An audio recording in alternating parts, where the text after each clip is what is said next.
नमस्कार मंडळी. मंडळी, घरोघरी मातीच्या चुली मालिका आता एका जबरदस्त अशा वळणावर आलेली आहे आणि मालिकेमध्ये खूप मोठा असा ट्विस्ट आलाय. मंडळी, इकडे शर्वरी आणि राहुल या दोघांनी मिळून आता सुमित्रेला किडनॅप केलंय. पण हाच आता ह्या दोघांचा डाव त्यांच्यावरच पलटी पडणार आहे. कारण जानकीच्या हाती असा काही पुरावा लागलाय ज्याच्यामुळे शर्वरीने आता केलेले आतापर्यंत जेवढे तिने गुन्हे केलेत ना, ते सगळे समोर आलेत आणि सुमित्राचे सुद्धा आता डोळे उघडलेत. आणि मंडळी, ज्या ठिकाणी आता ह्या शर्वरी आणि राहुलने सुमित्रेला किडनॅप केलं होतं त्या ठिकाणी आता जानकीने पोलिसांना आणलेला आहे आणि शर्वरीचा खरा डाव सगळ्यांच्या समोर आणलाय. तर मंडळी, इकडे जानकीच्या हाती आता खूप मोठा असा पुरावा लागलाय, ते म्हणजे नानांचा मोबाईल सापडलाय.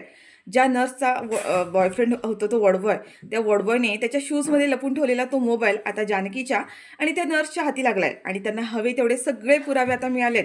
आणि मंडळी, इतकाच नाहीये तर शर्वरीने जो खेळ खेळला होता त्याच्यामध्ये आता तीच अडकली आहे. जानकीच्या नावाने हिने आता चिठ्ठी लिहिलेली असते शर्वरीने सुमित्रासाठी. आता सुमित्राने ती चिठ्ठी वाचले आणि तिथेच टाकून दिली आणि ती चिठ्ठी आता इकडे जानकीच्या हाती लागले.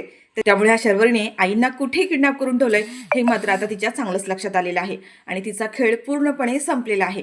आता नेमकं हे सगळं कसं घडणार आहे, काय घडणार आहे, जानकीला नक्की नानांच्या मोबाईलमध्ये कोणते पुरावे सापडले, सगळं सगळं काही आपण सविस्तर बघूया.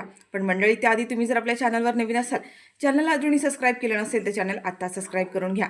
म्हणजे मालिकांचे असेच येणारे रोजचे नवीन व्हिडिओज आणि नवीन अपडेट सगळ्यात आधी तुम्हाला आपल्या चॅनलवर पाहायला मिळतील. आणि हो, व्हिडिओला लाईक करायला सुद्धा विसरू नका. तर मंडळी, इकडे आता शर्वरी ही जानकीला म्हणत असते की अगं, सगळ्या गोष्टींचा खुलासा झालाय. मी मान्य केलं होतं की मी विक्रांतचा खून केलाय, पण ते नानांवर त्यांनी हल्ला केला म्हणून आणि नानांना विक्रांतने मारलंय हे सगळं माहिती झालंय. कोर्टामध्ये हे सगळं सिद्ध झालंय, तरी सुद्धा तो पुन्हा पुन्हा तोच विषय काढून तू आम्हाला का त्रास देतेस? तुला काय सिद्ध करायचंय की नानांचा आणि विक्रांतचा दोघांचा सुद्धा खून मी केलाय का? मी काही लपवण्याचा प्रयत्न करते का? तर आता जानकी म्हणते की अहो, मी असं काही म्हणालीच नाही आहे. त्यावर ती शर्वरी म्हणते तू असं म्हणाली नाही आहेस, पण तुझ्या म्हणण्यातून हेच जाणवतंय. तू डिरेक्टली माझ्यावरती आरोप करतेस, संशय घेतेस आणि हे मला कळत नाहीये असं समजू नकोस. जानकी म्हणते की शर्वरी पंच, सगळ्याच गोष्टी तुम्ही स्वतःवर का घेताय? मी असं सगळं का करेन? तर शर्वरी म्हणते की प्रॉपर्टीसाठी. तुला काय झालंय माहितीये का? ही प्रॉपर्टी तू आमच्या नावावर करत नाहीयेस, तुला ती प्रॉपर्टी एकटीला हवी आहे आणि ती आमच्या नावावर करायची नाहीये ना, म्हणून हे असे खोटे आरोप तर आमच्यावर करायला लागली आहेस. मंडळी, आता शर्वरी तिच्यावरती खूप खोटे आरोप करत असते. तेवढा सुमित्रा म्हणते की हो, शर्वरी म्हणते ना ते अगदी बरोबरच आहे. जानकी, तुला ही सगळी प्रॉपर्टी एकटीसाठी हवी ना, म्हणून तू हे सगळं करतेस. नाहीतर हा विषय एवढा कशाला वाढवला असतास? मला काय म्हणायचंय, तुला जर एवढ्या सगळ्यामध्ये इंटरेस्ट नाहीये ना, मग कर प्रॉपर्टीचे हिस्से आणि ज्याचा त्याचा प्रॉपर्टीचा हिस्सा ज्याला त्याला देऊन टाक ना. म्हणजे घरातली नेहमीची कटकट बंद तरी होऊन जाईल. त्यावर आता इथे जानकी म्हणते पण आई, तर ही लगेच सुमित्रा म्हणते की हे बघ जानकी, मी तुला शेवटचं बजावून सांगते, ही प्रॉपर्टी तुझ्या एकटीच्या मालकीची नाही आहे. नानांनी ही सगळी प्रॉपर्टी जरी तुझ्या नावावर केलेली असली तरी सगळ्यांचा हक्क आहे त्या प्रॉपर्टीवरती. त्याच्यामुळे सगळ्यांचे हिस्से सगळ्यांना देऊन टाक. नानांनी जरी वेळ केलं असलं तरी सुद्धा शेवटी सगळ्यांचा हक्क आहे, तो मिळालाच हवा ना. तू अख्खी प्रॉपर्टी काही स्वतःच्या घशामध्ये घालणार आहे का? त्यावर आता जानकी म्हणते की आई, पण माझा असं काही हेतूच नाही आहे. मला फक्त इतकंच म्हणायचं की घराचे हिस्से व्हायला नको, प्रॉपर्टीचे हिस्से व्हायला नको. आणि नानांना मी तसं वचन दिलंय आणि तसं ते लिहिलंय त्याच्यामध्ये, त्यामुळे नानांचा शब्द मी मोडू शकत नाहीये. आणि ही गोष्ट मी सारखी सारखी किती वेळा सांगू? आता ही जानकीला सुमित्रा पुन्हा म्हणते की मी तुला ना शेवटची ताकीद देते, नाहीतर माझ्या परीने मी माझा निर्णय घेईन. आता जानकी म्हणते की आई, तुम्हाला जे काय करायचं ते करा, पण काही झालं तरी मी ह्या प्रॉपर्टीचे हिस्से होऊ देणार नाहीये. असं म्हणून ती रागाने निघून जाते. सुमित्रा लगेच ऋषिकेशला म्हणते, ऋषिकेश, बघितलंस तुझी बायको कशी आहे, ती कशी उद्धटपणे बोलून गेली आणि थोडं समजाव तिला. आता ऋषिकेश म्हणतो की आई, जानकी बोलते ते अगदी बरोबर आहे, तिचं काही चुकतच नाहीये. मी काय म्हणतो, तिला फक्त इतकंच वाटते की कुटुंब आपलं एकत्र राहावं आणि तू पण थोडंसं तिला समजून घे ना. ती हे सगळं करते ते आपल्या फायद्यासाठीच करते. तेव्हा आता ही शर्वरी म्हणते की बघितलंस, हा सुद्धा बायकोचा बैलच झालाय, सगळं काही बायकोचंच ऐकतोय.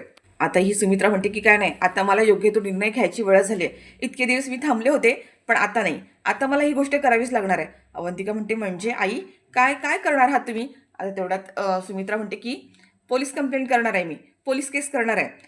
त्याशिवाय ह्या जानकीला काही कळणार नाही आहे. इतके दिवस मी थांबले होते की घरातल्या घरात वाद नकोत, घरात हे पोलीस यायला नकोत, म्हणून मी सगळ्या गोष्टींसाठी थांबून राहिले. पण ही आता जानकी तर तिने तर वेटीच धरलंय. आता माझ्याकडे दुसरा कोणताही ऑप्शन राहिला नाही आहे. तुम्ही आत्ताच्या आता सारंगला फोन करा आणि सारंगला इथे बोलवून घ्या. तर मंडळी, आता इथे जानकी रूममध्ये आली आणि बसलेली असते, टेन्शनमध्ये असते. ऋषिकेश येतो आणि म्हणतो की जानकी, काय झालं, कसला विचार करते? आई आता खाली जे काही बोलली त्याचा त्रास होतोय का तुला? पण तिचं बोलणं मनावर घेऊ नकोस, तिचा जास्त विचार करू नकोस. जानकी म्हणते की मला आई आता जे काही बोलल्या त्याचं वाईट वाटत नाही आहे. मी आईंशी आता ज्या पद्धतीने बोलली ना त्याचं मला वाईट वाटतंय.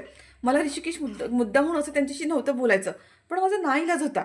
त्यांना कळतच नाही आहे. ऋषिकेश म्हणतो की हो, ज्या वेळेला आईसमोर ह्या शर्वरीचा खरा चेहरा येईल ना, तेव्हा सगळं काही कळणार आहे. लवकरात लवकर ह्या शर्वरीचा खरा चेहरा आपल्याला समोर आणायला हवा. जितकी दिसते तेवढी सरळ नाही आहे. चेहऱ्यावरती साधा भोळा आ म्हणते, पण आता बघितलंस ना तिची मजळ कुठपर्यंत गेली आहे. आणि आता जानकी म्हणते की ऋषिकेश, ते सगळं जाऊ द्या, पण तुम्ही माझ्यासोबत आहात ना, त्याच्यामुळं मला ना ह्या सगळ्या गोष्टी लढायला आणि हे सगळं सहन करायची ताकद येते. फक्त तुम्ही ना कायम माझ्यासोबत असे पाठीशी खंबीरपणे उभे राहा.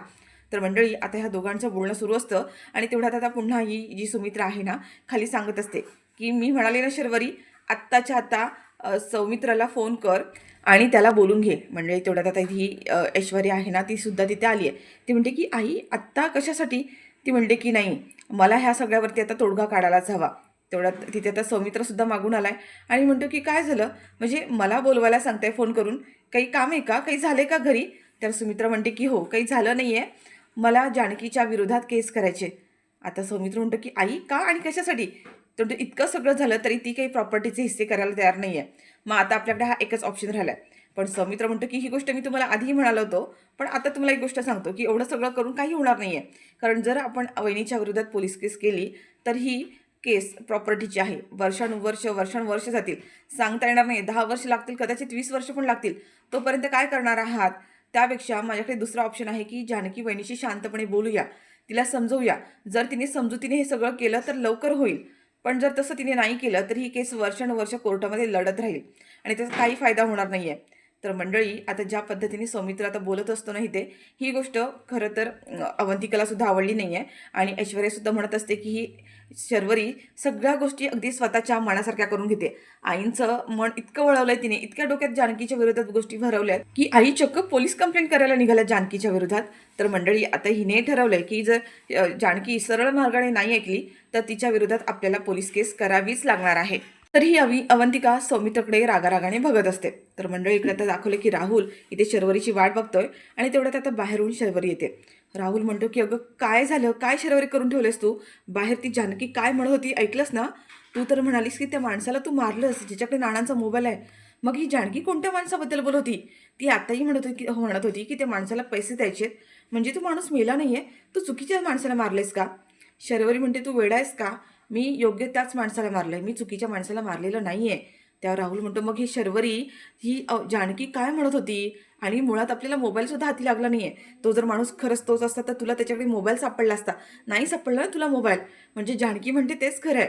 त्या शर्वरी म्हणते अरे का डोकं खातोयस तू? मला माहिती आहे ना, जानकी आपली दिशाभूल करण्याचा प्रयत्न करते. मी ज्या माणसाला मारलं तो माणूस योग्यच आहे. आपली दिशाभूल करून तो मोबाईल घेण्याचा प्रयत्न करते. तो मोबाईल सापडलेला नाही आहे ना, जानकीला सापडला आहे ना आपल्याला सापडला आहे. त्याच्यामुळे तो मोबाईल कुठे आहे ना ते आता जास्त महत्त्वाचं आहे. तो कोणता माणूस मेला आणि कोणता मारायचा आहे याचा विचार करण्यापेक्षा मोबाईल आपल्याला कसा सापडेल याचा विचार कर. तर राहुल म्हणतो की आता ते कसं शोधणार? तो माणूस जिवंत असता तर आपल्याला काहीतरी करता आलं असतं, पण त्याला नाहक उगाच मारलेस आणि त्याला मारून आपलेच प्रॉब्लेम्स वाढवून ठेवलेस. तर मंडळी, आता इकडे जानकी आणि ऋषिकेशमध्ये बोलणं सुरू असतं आणि त्यात त्यांना हेही कळलं आहे की म्हणजे आता ह्याने जर सरळ मार्गाने जर त्याच्यावरती सह्या नाही केल्या आणि प्रॉपर्टीची वाटणी नाही केली तर ही तिच्या विरोधात पोलीस केस करणार आहे. तर मंडळी, आता इकडे जानकीसुद्धा म्हणते की आता काय करावं? शर्वरी वर्णनची नेमकी पुढची चाल कोणती असणार आहे काही कळत नाही आहे. आणि तो माणूस, तो मोबाईल हे मिळणं खूप महत्त्वाचं आहे. तो माणूस तर गेला, पण मोबाईलचं काय? मोबाईल कुठे आणि कसा मिळेल? आता त्याचा कॉन्टॅक्ट कसा शोधणार आपण? त्याचा घराचा पत्ता कुठे, काय केलं असेल त्याने? काही कळत नाही ऋषिकेश मला. काय करू मी? ऋषिकेश म्हणतो हे बघ जानकी, जास्त काळजी करू नकोस, थोडंसं शांत डोक्याने विचार करूया, आपल्याला आपल्या सगळ्या प्रश्नांची उत्तरं मिळतील. आणि मंडळी, तेवढ्यात आता तिथे अवंतिका आली आहे आणि अवंतिका म्हणते की जानकी वहिनी, ही शर्वरी इतकी महाभयंकर आणि पोचलेली असेल वाटलंच नव्हतं. त्या माणसाला, त्या वडवयला ह्या शर्वरीनेच मारले ना. मला चांगलं माहिती आहे हे कामसुद्धा तिचंच आहे. कारण तिला जेव्हा कळलं ना की तुम्ही मोबाईल घेणार आहात त्या माणसाकडून, म्हणून तिने आधी दादांवर हल्ला केला आणि दादांवरून हल्ला केल्यानंतर त्याने त्या माणसाला मारलं. अहो कसली बाई क्रूर आहे ही. त्या ऋषिकेश म्हणतो की हो, पण काही करून आपल्याला आता पुरावा मिळणं गरजेचं आहे ना, मोबाईल शोधणं गरजेचं आहे. आणि त्याचाच विचार करतोय की तो मोबाईल कसा शोधायचा. नानांचा एकदा मोबाईल सापडला ना की आपल्याला खूप मोठा पुरावा मिळणार आहे. तर मंडळी, तेवढ्यात आता जानकीच्या फोनवरती ना एक फोन येतो, आपला मेसेज येतो अननोन माणसाचा की मला तुला भेटायचं आहे. जानकी म्हणते की मेसेज आला आहे की भेटायचं आहे म्हणून, पण ही व्यक्ती कोण आहे काय माहीतच नाही आहे. जानकी म्हणते की विचारू का त्यांना की कोण आहे म्हणून. जानकीने आता मेसेज केला की कोण आहात तुम्ही, काय काम आहे तुमचं माझ्याकडे, तुम्हाला काही सांगायचं आहे का, काही भेटायचं आहे किंवा काही बोलायचं आहे का? तर मंडळी हा मेसेज केल्यानंतर जानकीला आणखीन एक मेसेज आला आहे की जुना हिशोब चुकता करायचा आहे म्हणून मला भेटायचं आहे. आता जानकी म्हणते की जुना हिशोब चुकता करायचा आहे, कोण आहे ही व्यक्ती, काय असेल? तेवढ्यात आता अवंतिका म्हणते की मला असं वाटतं की हा सगळा मेसेज आहे ना शर्वरीच करत असेल. तिला कदाचित डाऊट आला असेल की आपल्या हातात मोबाईल लागलाय की काय, किंवा आपण मोबाईल शोधण्याचा प्रयत्न करू, किंवा ह्या सगळ्या प्रकरणामध्ये ना तुम्हाला अडकवायचं असेल म्हणून हा शर्वरीचा काहीतरी प्लॅन असेल. वहिनी थोडं सावध राहावं लागेल, कारण शर्वरी वंच काय करतील आणि काय नाही काही सांगता येत नाहीये. आता जानकी म्हणते की थांब, मी ना त्या फोनवरती फोन करून बघते, आपल्याला थोडासा अंदाज येईल. आता जानकी फोन करते तर फोन नॉट रिचेबल येतोय, फोन लागत नाहीये. जानकी म्हणते की फोन लागत नाहीये, फोन तर बंद लागतोय. जानकी म्हणते की आता त्या माणसाने मला भेटायला बोलवते तर मला तिथे जावंच लागेल. ऋषिकेश म्हणतो की जानकी, पण हे सगळ्यामध्ये ना खूप मोठी रिस्क आहे, तू बघितलंस ना आता काय झालं ते. तर जानकी म्हणते पण नानांचा मोबाईल मला ॲट एनी कॉस्ट मिळवायचा आहे, काही झालं तरी मला तो हवा आहे आणि त्यासाठी मला तिथे जावंच लागणार आहे ऋषिकेश, मी आताच निघते. ऋषिकेश म्हणतो थांब, मी पण तुझ्यासोबत येतो म्हणून. तर जानकी म्हणते नाही नाही ऋषिकेश, तुम्हाला आधीच किती लागलं आहे आणि डॉक्टरांनी सांगितले तुम्हाला अशक्तपणा आहे, विकनेस आहे आणि अशा परिस्थितीत मी तुम्हाला तिथे घेऊन जाऊ शकत नाही आहे. तर ऋषिकेश म्हणतो पण जानकी, मी पण तुला एकटीला नाही सोडू शकत, तू बघितलंस ना बाहेर काय काय होतं आहे.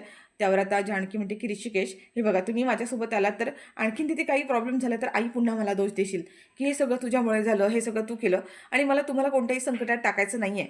त्यावर ऋषिकेश म्हणतो हे बघ, आई काय म्हणते ना त्याच्याने मला काही फरक पडत नाही आहे, मी म्हणालो ना मी तुझ्यासोबत येणार आहे म्हणजे येणार आहे. जानकी म्हणते ऋषिकेश प्लीज, मी तुमच्यासमोर हात जोडते, तुमच्यासमोर पाय पडते प्लीज, पण ह्या वेळेला नको, आत्ता मी एकटीच जाणार आहे आणि काही असेल तर मी तुम्हाला फोन करेनच ना, फोन करून सगळं काही सांगेन. आणि त्यावर जानकी म्हणते की प्लीज ऋषिकेश ऐका ना माझं, प्लीज घरी आराम करा, मी पटकन जाऊन येते. तर मंडळी आता इथे अवंतिका म्हणते की बरं वहिनी, दादांना नको जाऊ दे, पण मग मी येते तुमच्यासोबत. आता जानकी म्हणते अवंतिका, तू 2 जीवांची आहेस, मी तुझा जीव धोक्यात नाही घालू शकत आणि तुझ्याशिवाय तुझ्यासोबत बाळाचा सुद्धा, त्याच्यामुळे प्लीज तुम्ही दोघांनी सुद्धा हा विचार पण करू नका. आणि अवंतिका, मी कशी घेऊन जाऊ तुला तिथे सांग बरं, तुम्ही का काळजी करताय माझी इतकी, काही होणार नाही आहे, नक्की तो माणूस कोण आहे हे मला फक्त बघायचं आहे आणि मी स्वतःची काळजी घेईन. आता मंडळी इथे ऋषिकेशचा आणि ह्या अवंतिकेचा जानकीच्या समोर नाईलाज असतो आणि त्यावर ऋषिकेश म्हणतो बरं ठीक आहे जा तू, पण काही झालं, काही संशयास्पद वाटलं मला पटकन फोन करायचा. जानकी म्हणते की हो, मी तुम्हाला छोट्या छोट्या गोष्टींची सगळे अपडेट देत राहीन. तर मंडळी इकडे आता ह्या तिघांचं डिस्कशन दाखवलंय, त्याच्यामध्ये ऐश्वर्या म्हणत असते की जानकी एक नंबरची हरामी आहे, म्हणजे ती काय करेल काही सांगता येत नाही आहे, ती आता तर शांत बसणार नाही आहे. मोबाईल तर सापडला नाहीच आहे, पण जर नानांचा मोबाईल त्या जानकीच्या हाती लागला तर शर्वरी तुझं सगळं भांडं फुटणार आहे, तुला सावध राहणार आहे. आणखी नानांचा मोबाईल मिळवण्यासाठी काही करू शकते, अगं ती 1 कोटी रुपये द्यायला तयार झाली आहे, म्हणजे तुला माहिती नाही ती जानकी कशी आहे, मी तर तिला अख्खी कळून प्यायली आहे.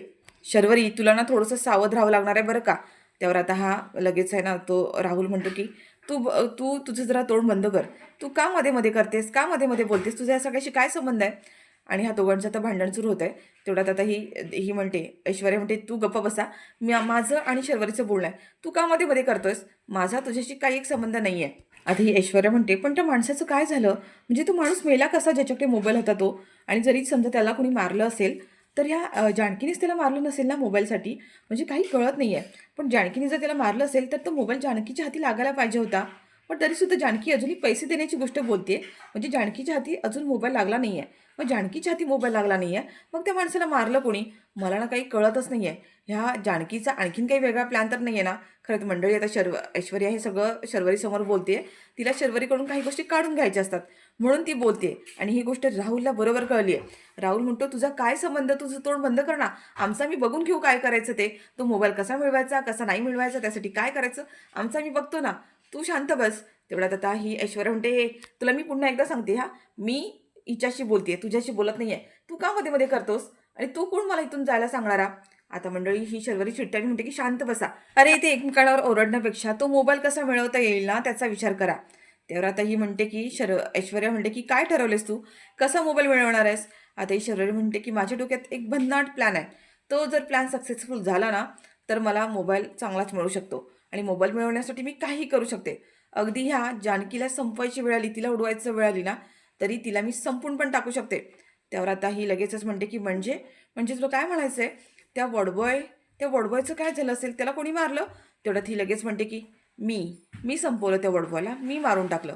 काय ना, मला ज्या क्षणी कळलं की हा मोबाईल त्याच्याकडे आहे, जानकीच्या हातात काही करून तो मला मोबाईल लागू द्यायचा नव्हता, पण त्यावेळेला तो तिथे मोबाईल घेऊन आला नव्हता आणि तो नाहक संपला. पण आता ह्या वेळेला जर जानकी मध्ये आली ना तर मी तिला पण संपवू शकते. तर मंडळी आता इकडे दाखवलं की ही जानकी आता इकडे आलेली आहे, ज्या ॲड्रेसवर पाठवलेला असतो, जो अननोन नंबर आलेला असतो तिकडे. जानकी घरी येते आणि म्हणते की कोण आहे, कोणी आहे का इकडे? तेवढ्यात ना मागचा दरवाजा बंद झाला. आता जानकी घाबरते आणि म्हणते की कोण आहे? तर मंडळी आता इकडे दाखवलं की जी नर्स आहे, म्हणजे जी विशालची गर्लफ्रेंड आहे, ती समोर असते. जानकी म्हणते की ताई तुम्ही तुम्ही म्हणजे तुम्ही मला फोन केला होतात? आता ती म्हणते की हो, मीच तुला इथे बोलवलं, मीच तुला फोन केला होता. जानकी म्हणते पण माझ्याकडे काय तुमचं काम आहे? आता जानकीला ते सगळं आठवतं की ऋषिकेशवर हल्ला झाला तेव्हा ह्याच नर्सने फोन केलेला आणि हिनेच बोलवून घेतलं होतं. जानकी म्हणते पण तुम्ही मला असं का मेसेज केला होतात की जुना हिशोब चुकता करायचा आहे आणि इथं अशा पद्धतीने मला तुम्ही का बोलावून घेतलंय? त्यावर आता तिनं नर्स खूप चिडलेली असते आणि तिने तिच्या हातून आहे ना मागून एक चाकू आणलेला असतो. तो चाकू तिने आता तिच्या समोर बाहेर काढला, जानकीच्या समोर. आता ती हातातला चाकू घेऊन जानकीच्या समोर येतं. जानकी म्हणते अगं काय करतेस तू हे? तर ती म्हणते की मी ना तुला संपवून टाकणार आहे. जसं तू माझ्या बॉयफ्रेंडला विशालला संपवून टाकलंस, अगदी तसंच मी तुला संपवून टाकणार आहे. का केलंस तू असं? तू का मारलंस माझ्या विशालला? का मारलंस असं म्हणून आहे ना ती आता जानकीच्या अंगावर धावून जाते. जानकी म्हणते अगं मी काहीच केलं नाहीये, माझं ऐकून घे. माझा आणि विशालचा काहीच संबंध नाहीये, मी त्याला का मारेन? ती म्हणते मला सगळं माहिती आहे. तुझा जो मोबाईल, जो काहीतरी मोबाईल आहे तो विशालकडे आहे, तो तुला हवा होता म्हणून तूच विशालला मारलंस ना? तूच मारलंस माझ्या विशालला. कारण शेवटचा कॉल हिस्ट्रीमध्ये शेवटचा कॉल तुझाच आहे, तो तुझ्याशीच बोलला होता आणि त्याचं वैर तर कोणाशीच नव्हतं. म्हणजे तूच माझ्या विशालला मारलेस. आणि ती आता जानकीवर खूप असे आरोप करत असते आणि जानकीच्या अंगावर पुन्हा धावून जाते. जानकी कसं तरी तिला स्वतःच्या तावडीतून सोडून घेते आणि म्हणते अगं तू काय करतेस? पण ती पुन्हा जानकीच्या मागे लागले आणि तो चाकू पुन्हा जानकीच्या मानेवरती मारणार. तेवढ्या जानकीने तिचा हात पकडलाय आणि जानकी म्हणते अगं बावळडेस का, तू काय करतेस? आणि तिच्या हातातला तो चाकू पुन्हा हिरकावून देत असते. पुन्हा ती जानकीवर पुन्हा एकदा अटॅक करते.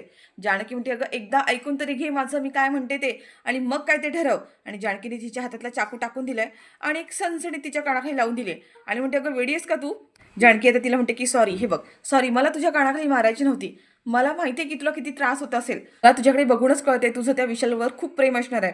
पण अगं त्या विशालला मारण्यामागे माझा खरंच काही हात नाहीये, काहीच नाहीये. हो मला मान्य आहे की मी विशालला फोन केला होता. खरं तर विशालने मला स्वतःहून फोन केला होता. माझे सासरे नाना, त्यांचा मोबाईल त्या विशालकडे आहे आणि त्याने मला पैशांसाठी ब्लॅकमेल केलं होतं आणि मी पैसे घेऊन तिथे गेले सुद्धा होते. मला तो फोन हवा होता म्हणून मी त्याला पैसे द्यायला तयार सुद्धा झाले होते. पण मी तिथे गेल्यानंतर मला तिथे तो दिसलाच नाहीये आणि नंतर तूच मला फोन केला होतास हॉस्पिटलमधून की माझ्या मिस्टरांवरती हल्ला झालाय म्हणून. अगं मी तशीच तडक निघून आले.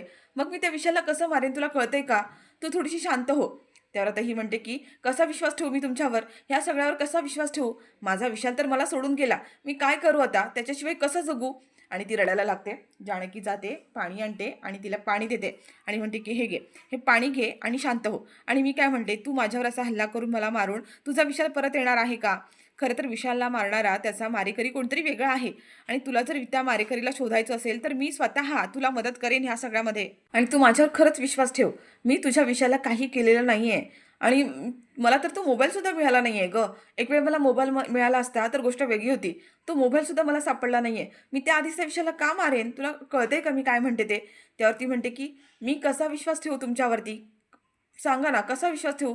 माझा विशाल तर मला सोडून गेलाय आणि त्याच्यामध्ये काय झालं मला माहितीच नाहीये. त्यावर आता जानकी म्हणते की हे बघ, तो मोबाईल कुठे आहे तुला माहिती आहे का? विशाल तुझ्याशी शेवटचं काय म्हणाला होता हे तरी तुला माहिती आहे का? ती म्हणते की मला ह्या सगळ्याबद्दल काहीच माहिती नाही आहे. फक्त मला इतकंच माहिती आहे की विशालने तुम्हाला फोन केला होता आणि त्याच्याकडे मोबाईल होता. ही तर गोष्ट तुम्हाला बोलला होता. पण हे प्रकरण काय आहे मला काहीच माहिती नाही आहे. जानकी म्हणते की तो मोबाईल कुठे आहे ते तरी तुला माहिती आहे का? ती म्हणते की नाही. त्यावर जानकी म्हणते की विशाल तुझ्याशी शेवटचं फोनवर काय बोलला होता? तर ती म्हणते की तो इतकंच म्हणाला होता की माझे नवीन शूज आहेत ते जपून ठेव, खूप महत्त्वाचे आहेत आणि त्यांच्यावर लक्ष ठेव. तर मंडळी आता इकडे पुन्हा दाखवलंय की हा राहुल आणि ही शर्वरी आता विचार करते की काय करायचं, नेमका पुन्हा प्लॅन काय करायचा. काही करून तो मोबाईल आहे ना त्या माणसाकडून आपल्यालाच मिळायला हवा. पण त्यासाठी काय करायचं?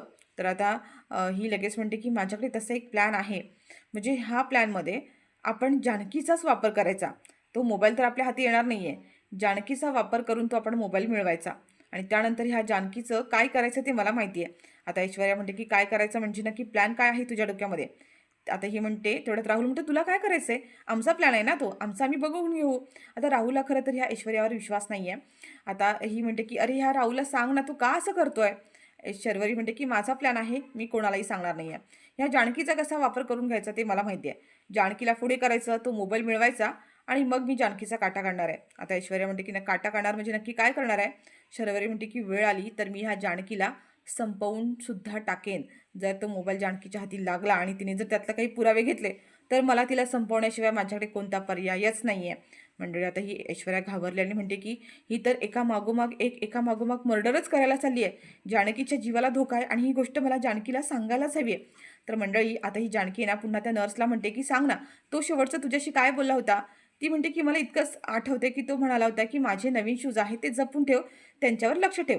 जानकी म्हणते की एखाद्या व्यक्तीला शूजची कितीही आवड असली म्हणून तो कोणाला असं सांगून नाही ठेवत की त्याच्यावरती सतत लक्ष ठेव आणि जपून ठेव. काहीतरी त्या शूजचा आणि ह्या सगळ्या प्रकरणाचा संबंध असू शकतो. तुला माहिती आहे का त्याने ते शूज कुठे ठेवलेत? त्याची काही आयडिया आहे का? आता ती म्हणते की मी ह्या सगळ्याची मदत तुम्हाला का करू? मी म्हणाले ना की माझा कोणावरही विश्वास नाही आहे. मंडळी तेवढ्या त्यांना जानकीला ना एक मेसेज आलेला असतो आणि तो म्हणजे मेसेज शर्वरीचाच आहे. तिने आता इथे शर्वरीला जानकीला धमकावलंय बरं का त्या मोबाईलबद्दल, की काहीही करून तो मोबाईल मला हवाय. आणि मंडळी तो जो मेसेज आहे ना, ती आता जानकी तिला दाखवते आणि ही म्हणते की हे बघ, मला सुद्धा धमकीचे फोन येतात कारण नानांचा मोबाईल हवाय. ज्या व्यक्तीने नानांना मारलंय त्याच व्यक्तीने तुझ्या बॉयफ्रेंडला सुद्धा त्यानेच मारलंय. आणि जर तू मला हा मोबाईल शोधून द्यायला मदत केलीस ना, तर तुझ्या बॉयफ्रेंडचा मारेकरी जो कोणी आहे त्याला शोधून द्यायला मी मदत करेन. मी तुला शब्द देते, वचन देते. आणि मंडळी त्याच्यामुळे आता ती नर्स आहे ना, ती ह्या सगळ्याला तयार झाली आहे.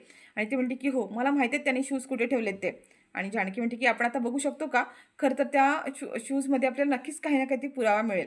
आणि मंडळी आता ह्या दोघीसुद्धा आहेत ना, ते जे शूज आहेत ते बघायलाच आलेले आहेत. तर मंडळी आता त्या वडवणे जे शूज लपून ठेवलेले असतात, त्या नर्सने ते शूज आता इथे जानकीला दाखवलेत बरं का. आणि जानकीने आता ते शूज घेतलेत आणि ती त्याला निरखून बघत असते. आणि तेवढ्या जानकीचं आतमध्ये लक्ष जातं आणि त्या शूजच्या आतमध्ये एक मोबाईल लपून ठेवलेला असतो. आणि तो मोबाईल दुसरा तिसरा कोणाचाच नाही आहे, तर तो मोबाईल नानांचा आहे. आणि मंडळी आता जेव्हा ही जानकी म्हणते की हा तर नानांचाच मोबाईल आहे आणि तिने आता मोबाईल उघडून पाहिला आहे. आणि मंडळी त्या मोबाईलमध्ये जानकीला आता सगळे पुरावे सापडलेत. म्हणजे तिच्या विरोधात जेवढे काही पुरावे होते ते सगळे सापडलेत. आता हिला शर्वरीला चांगलंच माहिती आहे की काही झालं तरी जानकी तो मोबाईल शोधून काढेल. आणि म्हणून आता जानकीच्या विरोधात हिने वेगळा ट्रॅप केला आहे.